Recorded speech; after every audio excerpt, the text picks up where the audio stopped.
was 1305. William Wallace had been betrayed by Menteith, the governor of Dumbarton Castle. Wallace had been captured at Robroyston near Glasgow and taken south to London in chains. There he was tried in Westminster Hall on the grounds of treason, a charge that Wallace, in his defence, repudiated with passion. For Wallace had never sworn allegiance to Edward I of England. His king was Balliol, John Balliol, the rightful King of Scots. Edward I ignored his pleas, and Wallace was hung, drawn and quartered at Smithfield in London, and his body was cut into pieces, and several of his limbs were sent to Berwick, Newcastle, Stirling and Edinburgh, as a message to the Scottish people about the price of rebellion against Edward I of England, Edward Longshanks, the mightiest and most powerful king ever to sit on the English throne. Well, with Wallace dead, Edward could finally dust his hands of Scotland. He'd hammered them time and time and time again. He was the hammer of the Scots. Surely Scotland was now in the bag. Well, not so. In 1306, Robert the Bruce, one of the lords of Annandale, had himself crowned as King of Scots at Scone Abbey in Perthshire. There was no crown, and no crowning stone or no Lia Foyal. Lamberton and Wishart, the great bishops of Scotland, had to lend Bruce a cassock, a ministerial cassock, in order that he had robes to be crowned. The crowning ceremony was quick and simple, for soon Bruce was on the move. You see, Bruce had murdered his rival to the Scottish throne, Comyn, in the church at Dumfries, and the Pope in Rome threw him out of the church. Excommunication was costly for a king. No Christian burial, no Christian baptism. Bruce had a problem. But this problem was trifling, for when Edward I of England found out what Bruce had done, he was furious, apoplectic with rage, and he gathered a huge army and he based himself at York in northern England. He was going to winter in Scotland, carry out a campaign that would once and for all crush Scottish resistance to the dust. Edward, though, died at Burrow and Sands leading this army, and soon Scotland, with Edward II of England sitting in London, Bruce and Douglas and Randolph began the long and hard fight to free Scotland from English rule. Bruce was almost captured at the pass of Brander, defeated at Methven Wood in Perthshire. He even had to flee to the Gaelic West, where he allegedly hid out in a cave on Rathlin Island.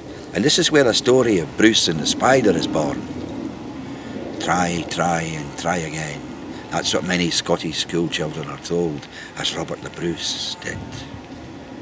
He watched the spider trying to climb up the walls of the cave, and it would fall again and again, and it never gave up, and eventually the spider won the day. And Bruce took heart. But more importantly, he spent time in the refuge of Angus Og of Islay, Lord of the Isles, and Christina of the Isles, and they promised Bruce military support should he ever need it. Bruce would cash in on this in the future. Well, the war raged on. The battles raged on from north to south and east to west. Bruce and his followers endured hunger, death and privation. But one by one, Scottish castles, Edinburgh, Dumbarton, and the great castles of Scotland fell into Scottish hands. And soon one castle remained, and the year was 1314, and Edward Bruce, Robert the Bruce's brother, had a strong presence at the castle, but he couldn't lay siege to it. He didn't have the machinery or the means to do so, so he had to enter into an agreement with the English governor of Stirling Castle. The agreement was as follows. Edward Bruce, if Stirling is relieved by Midsummer's Day, June 1314, by an English army, then you Scots will leave, and the castle will remain in English hands. If it's not relieved by an English force, then I will hand the castle over to the Scots. Edward Bruce agreed, and by the rules of medieval chivalry, Robert the Bruce was now tied into a fixed battle, something he had desperately tried to avoid, for he had seen what had happened to Wallace at Falkirk when he had fought against Edward in open battle. Wallace had been decimated. Bruce was fearful. But he chose his ground well, for below the ramparts of Stirling Castle, below the ancient volcanic rock, lay the marshy bed of the Bannockburn.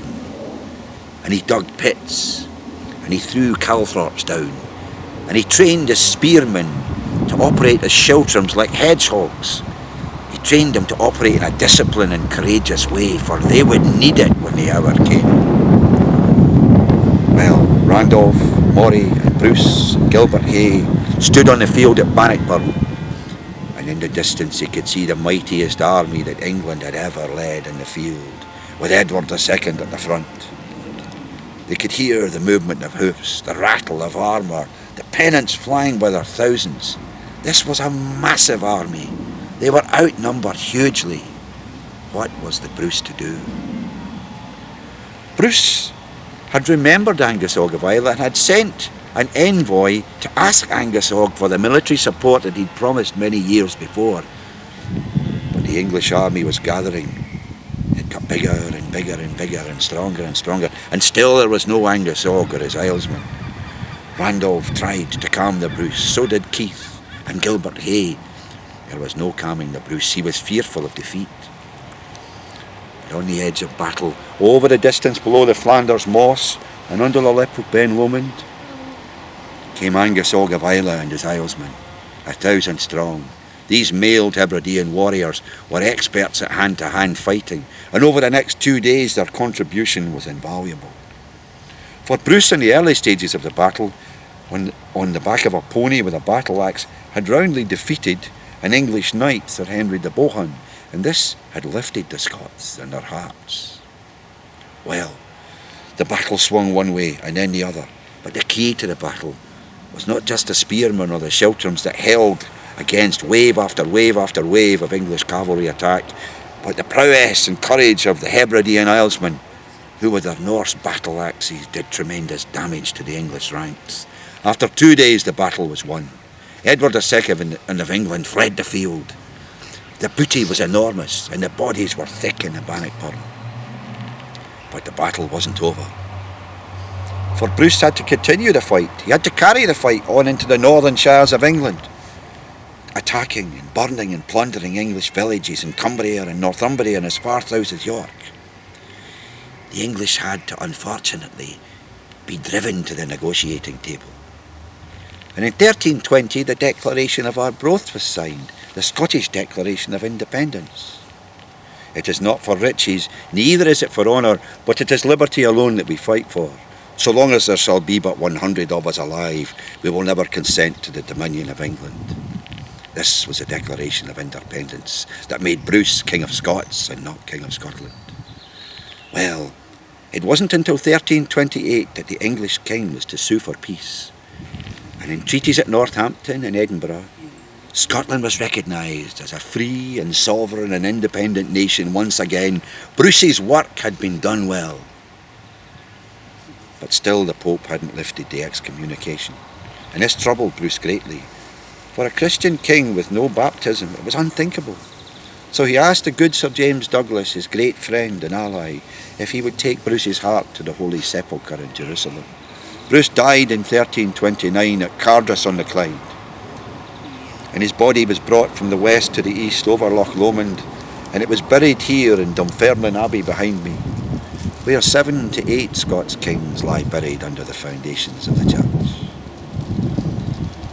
But Bruce's heart, it was placed in a casket round Douglas's neck, and it was being taken to the Holy Sepulchre in Jerusalem when the Scots were attacked by the Moorish peoples in Spain, and they were utterly routed. But the casket with Bruce's heart returned home and was buried at Melrose Abbey in the Borders. And Bruce's body lies here behind me. It rests in peace here at Dunfermline Abbey, not far from the shrine of the Blessed St Margaret, the Queen Margaret of Scotland. And they say in this graveyard William Wallace's mother lies at peace too. Dunfermline has a very, very important role to play in the history of Scotland. But it's most famous, as the steeple above us can tell you. It says King Robert the Bruce, King of Scots. Rest in peace, King Robert, rest in peace.